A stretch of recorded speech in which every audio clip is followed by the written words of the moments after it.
गाजीपुर पुदीना वाला साड़ी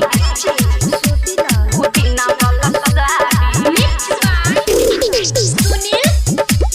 हे यो सुनै छियै पुदीना वाला साड़ी आइन दिया ना जाय छी बाजार बात कहै हम बिहारी जाय छी बाजार हे सुनियो न यो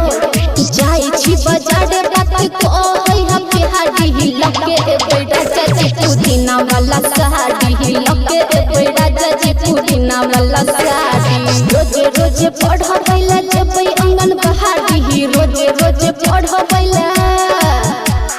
रोजे रोजे पढ़ाबैला जबै अंगन बहारी लगे एबै राजा जी पुदीना वाला साड़ी लेने एबै राजा जी पुदीना वाला साड़ी ल लो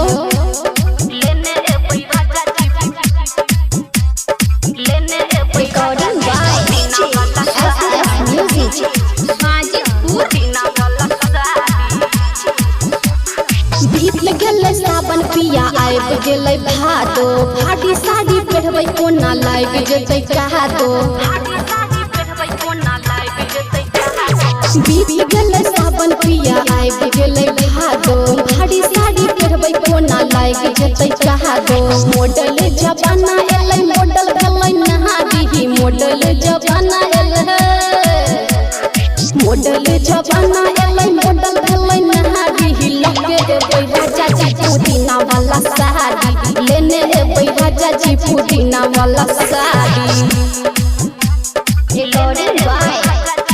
एसएस म्यूजिक गाजीपुर पुदीना वाला साड़ी पुदीना वाला साड़ी ज्यादा नहीं 300 रुपये छै दाम यो लेने एबै राइटर रसन बनू नहीं बेईमान यो हे कंजूसी नहीं करब लके जरूर ज्यादा नहीं 300 रुपये छै दाम यो लेने एबै राइटर रसन बनू नहीं बेईमान यो सुनु कान खोल कह सोनी रघबहानी सुनु कान खोल कह सुनु कान खोल कह सोनी रघबहानी लगे एबै राजा जी पुदीना वाला साड़ी लेने एबै राजा जी पुदीना वाला साड़ी।